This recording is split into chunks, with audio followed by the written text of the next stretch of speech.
T'es-tu déjà arrêté pour réfléchir à l'idée que la vie pourrait être déterminée avant même la naissance? En Inde, cette réalité existe depuis des siècles, sous une forme complexe appelée le système des castes. Imagine une pyramide sociale dans laquelle ta place et ton rôle sont définis dès ta naissance. Ce système divise la société en groupes distincts, régis par des règles strictes et des attentes transmises de génération en génération. Aujourd'hui, nous allons explorer le fonctionnement de ce système, comment il a façonné des vies à travers les siècles, et comment il évolue dans l'Inde moderne. Bienvenue sur la chaîne Culture en scène. Abonne-toi pour ne manquer aucune vidéo. Like cette vidéo pour montrer ton soutien et active la cloche de notification. Pour comprendre le système des castes, il faut remonter à son origine.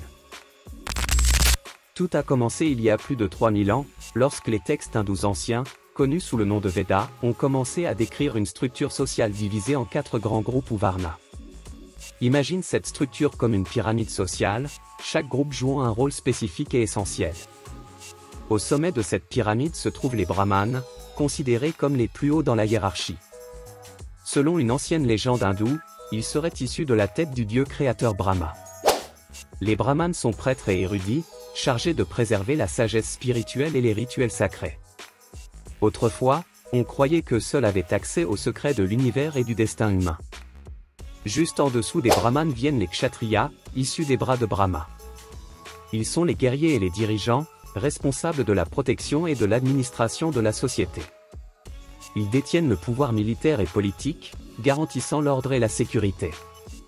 À un niveau plus bas, on trouve les vaishyas, issus des jambes de Brahma. Ce sont les commerçants, les agriculteurs et les artisans, essentiels pour l'économie.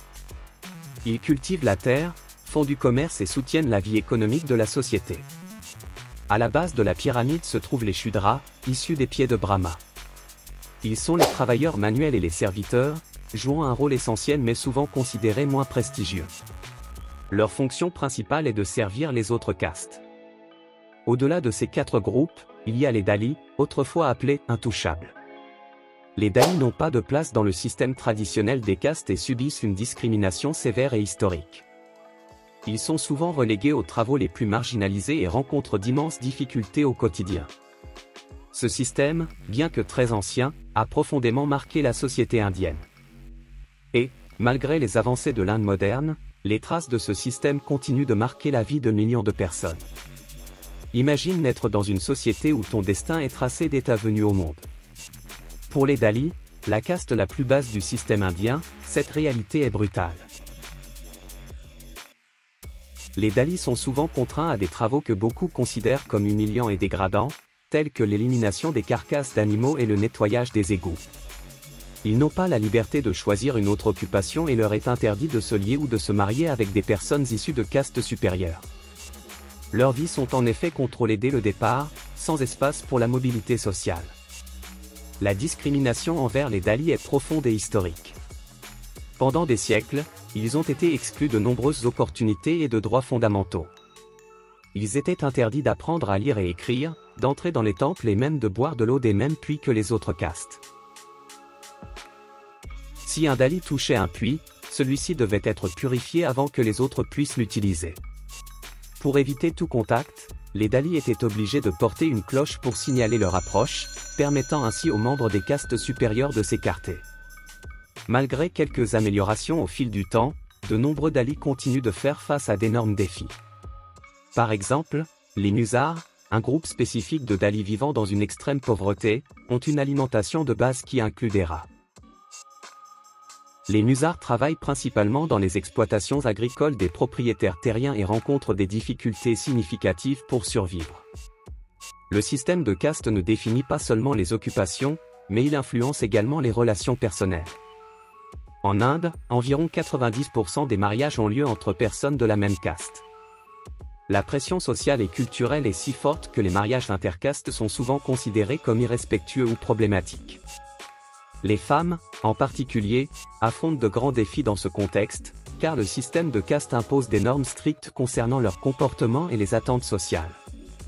Malgré les réformes légales et les politiques de discrimination positive visant à améliorer la situation des Dalis, la discrimination et les préjugés persistent. Le système de caste, avec toute sa complexité et sa profondeur historique, continue d'exercer une influence considérable sur la vie quotidienne en Inde, en façonnant les opportunités et en définissant des limites que beaucoup luttent pour dépasser. Bien qu'aucune loi n'oblige les gens à se marier au sein de leur caste, l'attente sociale en Inde reste profondément ancrée. Le système de caste influence fortement les décisions personnelles, notamment en matière de relations et de mariage. La pression culturelle pousse beaucoup de gens à choisir des partenaires de la même caste, respectant des normes qui existent depuis des générations. Cependant, le changement est en marche. Au fur et à mesure que davantage de personnes accèdent à l'éducation et que la pensée sociale évolue, certaines femmes et certains hommes défient ces normes rigides. Ils choisissent des partenaires sans se soucier de la caste, recherchant des relations basées sur l'amour et la compatibilité, et non sur des traditions désuètes. Il est important de noter que ce changement varie fortement selon la région, la communauté et les circonstances personnelles. Ces dernières années, le gouvernement et plusieurs ONG ont travaillé activement pour promouvoir l'égalité et lutter contre la discrimination liée aux castes. Des programmes de sensibilisation, des lois contre la discrimination et des campagnes éducatives ont contribué à transformer les mentalités, surtout parmi les jeunes. Ces efforts ont aidé à créer un environnement dans lequel il est plus acceptable de questionner et de défier le système de caste. De plus, Internet et les réseaux sociaux ont joué un rôle crucial dans ce processus de transformation. Ils permettent de partager largement des histoires de mariage intercaste réussis, offrant inspiration et espoir à ceux qui souhaitent suivre le même chemin. Ces récits aident à déconstruire les préjugés et à montrer que l'égalité est possible, même dans une société aussi traditionnelle. Bien qu'il reste encore beaucoup à faire, ces changements représentent un pas important vers une société plus inclusive et égalitaire.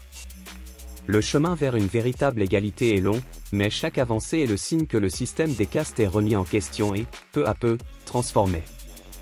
Dans l'hindouisme, deux croyances fondamentales façonnent la vision du monde et la structure sociale, le karma et la réincarnation.